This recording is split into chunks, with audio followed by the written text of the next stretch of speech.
Bienvenue sur Cardio Online en direct des JESFC 2023. Je suis le docteur Charles Fauvel, cardiologue à Rouen, et j'ai le plaisir d'accueillir le professeur Erwan Donal, qu'on ne présente plus, cardiologue au CHU de Rennes. Bonjour Erwan. Bonjour, ça va? Très bien. Aujourd'hui, on va parler des urgences valvulaires et en particulier de l'insuffisance mitrale et de l'intérêt du clip dans cette situation. Est-ce que, avant de commencer, on peut rappeler en quoi le clip et dans quelle situation le clip est efficace aujourd'hui dans l'insuffisance mitrale? Donc on sait que le clip fait partie de l'arsenal thérapeutique pour traiter les fuites mitrales qui ne sont pas accessibles à la chirurgie. Ça ne marche pas pour tous les patients, mais pour les fuites mitrales secondaires, pour les fuites mitrales primitives, qui ne peuvent pas être traitées parce que comorbidité, parce que trop de risques opératoires pour les chirurgiens, on peut les traiter par clip et ça marche, ça améliore le pronostic, ça améliore la qualité de vie. Les études qui ont été faites sur des patients chroniques, stables, et à chaque fois qu'un patient était en état de choc, il était contre-indiqué pour les études. Donc pour l'instant, on ne sait pas si ça marche pour les IM instables. Alors justement, ces IM instables, c'est quoi un peu le profil de ces patients qui arrivent en état de choc cardiogénique et ensuite, quels sont un peu les tips and tricks pour traiter justement cette fuite mitrale?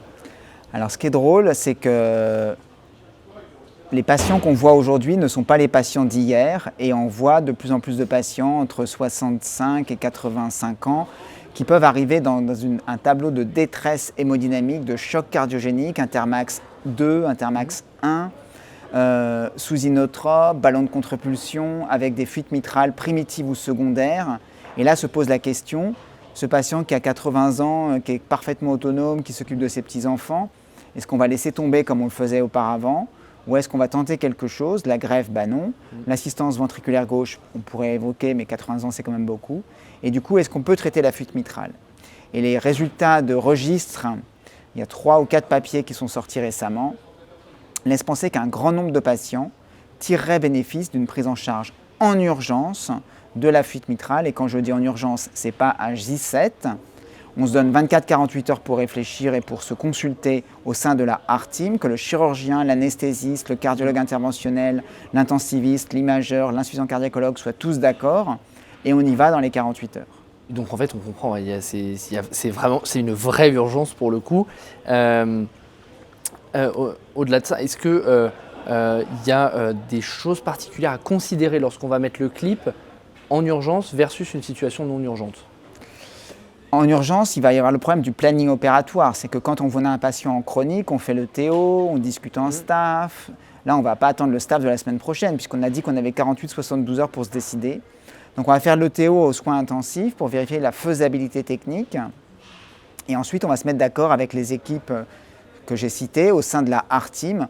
On va parler au patient, le patient est au centre, vous savez les guidelines, c'est le patient au centre et les experts autour. Donc on va parler au patient, on va lui mettre les cartes en main, choc cardiogénique, la mortalité du choc cardiogénique, la potentiel de non-récupération de tout ça.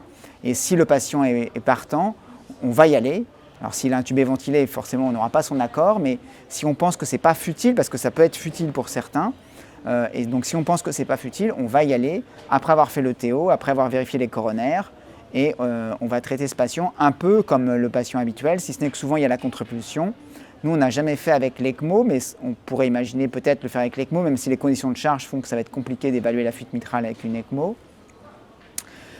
Donc en tout cas, contre-pulsion, inotrope, ETO pré-salle de cathé, accord de l'équipe, discussion, tous d'accord sur comment on va se faire. Si ça ne marche pas, est-ce qu'on va au LVAD et on s'arrête? En tout cas, une bonne décision collégiale dans un centre expert qui a l'habitude, c'est très important. Mais ça veut dire que le patient, il ne doit pas arriver après 7 jours dans un centre périphérique. J'aime pas le mot centre périphérique, mais il ne faut pas attendre. C'est comme les chroniques. Il ne faut pas attendre que la situation soit dépassée.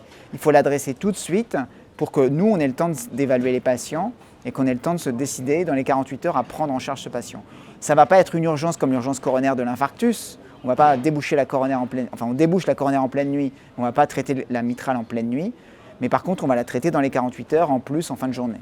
Merci pour tous ces messages. Je crois qu'on a bien retenu qu'une urgence valvulaire, c'est une vraie urgence valvulaire. Ne pas attendre pour traiter l'insuffisance mitrale en choc et l'adresser à une Heart Team. C'est très important d'avoir des experts. Voilà, merci à vous et à très vite sur Cardio Online.